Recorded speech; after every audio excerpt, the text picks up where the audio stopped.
Thanks very much. Earlier this morning I asked for the memo. It still hasn't come. And I'm just wondering, Chairperson, why there's a delay in that memo coming? Because it's a practical... Just let me finish my question, sorry. Why is there a delay in it? And I'd like to be reassured that it's not because the organisation is seeking legal advice. So just... Anyone from the HSE respond to that? Unfortunately, I can't help. I'm not aware of that. I believe, Chair, that Ray Mitchell is upstairs waiting on receipt of it. But so it's just a memo. It should have been here. It's part 3.5 hours now. I wouldn't attest it at all, Chair. But the department is not too far away, so there's no reason why it couldn't be up here. So it begs the question, what other memos are there that we should be aware of, if any? This memo came up by accident this morning or as a result of a question put myself. So are there other memos that we should be aware of that we're not aware of, please? I don't like this type of question. It's like a fishing exhibition. I don't like it. I'm not comfortable asking it, but it has emerged now that there's a memo that Mr O'Brien was given in March or April 16. What other memos are there in relation to this? Just on behalf of the department, I don't speak for the HSE on this. Yeah. We are in the midst of a full search, and that information, insofar as it's not personally sensitive to women, I'm not talking about other parties, we will release that. We have, I understand there's a search going on because of the reference this morning to the 2016 memo with the specific target around that period. And if we are in a position to identify something there, we will release that to the committee. The other thing to note is that all of those records will be given over to the Dr. Gabriel Scally. Yeah, I'm delighted. I'm one of those who thinks the scope and exercise is a good idea. However, I've repeatedly said if we put questions and get answers, we wouldn't need all of this. Yes. Okay, that's good. So Chair, I might, Dr. Rowland may want to comment on the... Just 1 second, and I just want to, as coming in here, we have the Oris Attracta, we have the Grace case, Savita Halapanavar, we have Galway, which I'll come back to in terms of the State Claims Agency and what's outstanding for Galway, and many reviews are going on in relation to inappropriate procedure carried out, a member of my own family included. We have the cervical smear, we have Portiuncla, we have Portlaoise. Now, that's just at a quick coming in here this morning. So we have serious failures in accountability. Okay. So when memos are not coming forward, it's difficult. So now, Dr. Houlihan, it's Dr. Houlihan, isn't it? It is. Yeah, Dr. Houlihan, I think you're on record for saying you weren't for mandatory disclosure, that you were preferred open disclosure on a voluntary basis. Is that correct? It's not precisely correct. So I'm misreading that in the paper, and that's incorrect. So there's not a full representation of the advice that I've given to various ministers. So would it be fair to say that you were in favour of voluntary, with lots of encouragement to the staff? So I know I'll explain it if it's okay, and it just take me a little time to do it. And the other thing to say is that I was asked in the Oireachtas Committee for Health last week to make available the advice, and the arrangements being made together. So I have no problem at all about that advice and speaking it and explaining it. So the first thing I'll say is, I want to be absolutely clear in any impression that's been given. We do not regard open disclosure as something that's optional. So we think that open disclosure should happen in every circumstance. My question is... I understand your question. I do not want to give the impression... Were you in favour of making it mandatory and obligatory? I'm not in favour of mandatory open disclosure in every circumstance where error occurs. Okay. And there isn't a country in the world where that is the standard. Okay. There is a duty of candour arrangement in the UK which is often quoted, which is the duty of candour that does not apply to physicians, but it applies to organisations. The arrangements that we're making, confirmed by the legislation, or the approval to draft legislation that government gave on Tuesday, which are proposals we had in train for some time, are to make mandatory a list of what are called serious reportable events. They're less frequent, but they are serious in terms of their potential. So, and a list is already in operation, if you like, in the HSE in administrative terms, and they report on that each month. And that's in line with what the UK duty of candour arranges. So that's what I'm in favour of. Okay, so would you regard what has happened here in relation to cervical smears as a serious incident? A very serious incident, yes. I think you're on record for saying you believe this was an isolated incident. No, I don't think I ever used those terms. I'm incorrect, because I checked this before I came in terms of what was reported in the papers, so that's not accurate either. You didn't believe this was an isolated incident. Wait, so just so that we're clear, can you just tell me when you say this, what you're referring to? The Vicky Phelan case.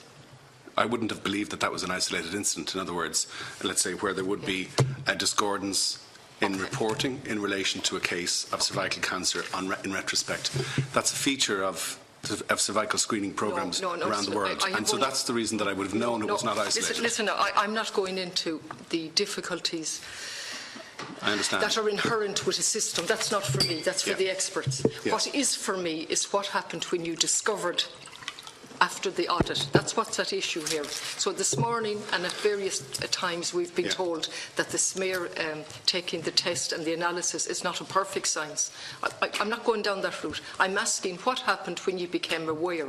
I'm trying to establish, did the process work? So just to make that clear, I'll make clear what we understood to be the situation in 2016 and why we understood it to be the situation. If you'll allow me the chance to explain I will, but how did you become aware of this? So the department would have been aware from general briefing from the HSE. I do not at this point remember the precision, that's part of the purpose of, but I would have had general awareness of the features of all of our screening programmes. That's not to say every single detail. So the fact that we were doing clinical audit in 2016 and that there was any knowledge of that, to me was a good thing and would be a good thing in retrospect. And the reason I say that is because when we look across Europe... No, Dr. I do need to explain. No, you can... Sorry, just one second. No, Deputy, I do need to explain. Let him answer the question. Please, just let me point... I'm not stopping. I'm going to let him answer. The thing is, Chair, there has to be a little discretion because if the answer is so long, it has to be a little... We'll judge that. Thank you. Can I just clarify that we don't have a time limit? I certainly don't have a time limit. Okay, go ahead. So I would have contextualised that from my general knowledge of screening. I would have known that this country was one of a minority, a large minority, that had an organised screening programme in the first instance. The majority of screening programmes across Europe, and it's still the case, do not have organised clinical audit. And those that do, the only one where there's an ongoing discussion around open disclosure of facts identified, false negatives, is in the UK. It's not a discussion at all that's happening elsewhere in Europe, so it's not a standard throughout Europe. But we did introduce that standard in 2016. We purported through our screening programme to give that information to patients, and we didn't do that effectively, the health system. And so that's what's at issue in this particular case. But I would have known, so clinical audit is a good thing. It would have generated information, and we would have known this, that should be fed back to clinicians. We believe that. We were told it was happening. The people who told us, or to patients, and my apologies, we would have known that because we were told that, and what's more, and we heard that evidence this morning, the people who were telling us believe that to be the situation as well. Dr. Hoolan, so I'm giving you the understanding. This is my general understanding, so I'm trying to be helpful to give you a sense of what we would have understood in policy terms in 2016. I don't find it helpful. I'm asking you, as the man in charge in the department, the clinical expert, when did you become aware of the issues in relation to false negatives coming back and women having been given the all clear when it wasn't all clear? When did you become aware of that? I would have been aware continually that is a feature of the training programme. When did you become aware it was an issue? But I became aware of the issue that people where there was information that was not being fed back to patients, when that matter became a matter of public knowledge on Thursday, this day 2 weeks ago. That's when you first became aware? I did not know that there was what we now can see is a widespread practice of non-disclosure of that information to patients until that day. I did not know that. Let me get this right. Yeah. In 2014 there was an audit in relation to smear tests that had been previously carried out. Those women had cancer, and so there was an audit of the women who had cancer in relation to previous smear tests. Isn't that correct? Yes. That's correct. And then it was discovered that a substantial number of women had smear tests and were given the all clear when they shouldn't have been. Isn't that correct? So there were false negatives as part of the programme. That is correct. I'm not using false negatives. I'm using simple, plain English language. But to me, that wouldn't have been news. But it was news to the women who were being treated. To each individual, of course, it's news. Okay. But the fact of a group of them is not news. Apologies. Continue. Go on. Okay. When did you become aware of it, Dr. Hoolan? I'd be aware from my general medical knowledge that false negatives in those numbers are a feature of the programme. I wouldn't have known about any individuals until it became a matter. As the head of the department and the doctor, did you see fit to say, good Lord, this is really important, we need to go back and tell these women very quickly that they have been given wrong information for whatever reason? we would have had a general... When did you make that decision? I can't honestly recall, but I would have known for some time, certainly back as far as 2016, that there was audit practice in the programme, which not only was audit, but fed that information back to clinicians or to patients. That was the information and understanding we had. I regarded then, and I do now, that was a good standard of practice, but it clearly didn't happen. Do you see this report about personal risk? This is the building a better health service, and all the beautiful language is set out. Empowering the person, empowering the patient, putting the patient at the centre, strengthening the whole system of responsibility. That's what's through this. Yes. And I'm looking at this, and then I see a risk assessment, I see a directorate, which I'm going to come back to, because I believe Mr. Woods and Mr. Crowley are on the risk assessment. Is that correct? No? No? Am I wrong? Membership of the directorate. Well, I was a member of the directorate at that time, yeah. Member of the directorate. Mr. Woods was a member? I was, yeah. Okay. And were you a part of the risk assessment? No. No, neither of you were on the risk assessment committee. I think it's the risk committee. No. No, that's okay. And Mr. O'Brien is on this directorate members as of the 31st of December 2016. You're not a member of that, Dr. Hoolan? No, I work in the Department of Health. Yeah. So, yeah. So in relation to this 16, was this issue brought to your attention at directorate level? No, not. No. I'm not on the directorate now. But you were on in 16? In that time, not to my recollection. Never brought to, never discussed at this level, at directorate level? Never? No, not to my recollection. All right. In relation to the State's Claims Agency, sorry, just Mr. Breslin, I welcome your candour here this morning. I welcome your directness and honesty, that you're happy to give all information. Okay. However, I have to say, and I know it's difficult, that's not quite reflected in your opening statement. And what you do say is health services can be made much safer, but it is inevitable that things will sometimes go wrong. Now, I don't think that's a great statement, actually, because I think your role is to come in here and try and explain from your point of view how things went wrong and how the systems didn't work that allowed this to happen. So I agree with that, but I also do continue to stand over the statement. And the statement that I make in the opening statement is meant to be a general position. It's meant to reflect what an educated public, we need to talk to them more about the fact that there is risk within our health services, and that balanced judgments are always needed, and that we have to have a partnership with people in making those judgments. And I think the idea of the old patriarchal healthcare system, where it was left to the doctor to make all the decisions and information wasn't shared, is part of the problem that we're trying to get away from. Okay.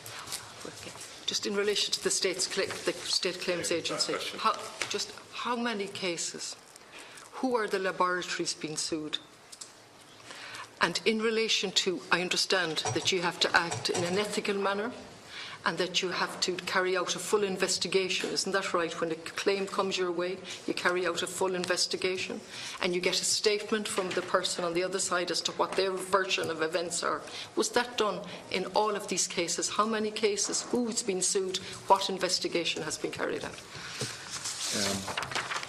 We have, to include the Vicky Phelan now concluded case, we have 10 cases in which we've either received solicitors' correspondence or we received proceedings. Okay.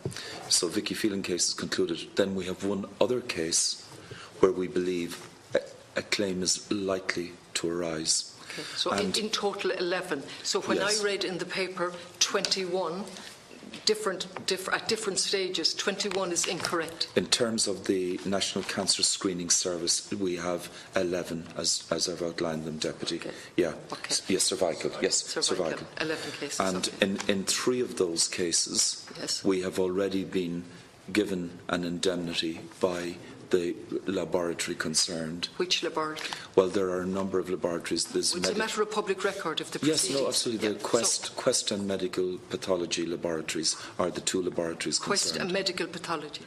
Medical Pathology laboratories. Okay. Yeah. So they're the 2. They're the 2. That are the subject of legal proceedings. Yes. So far.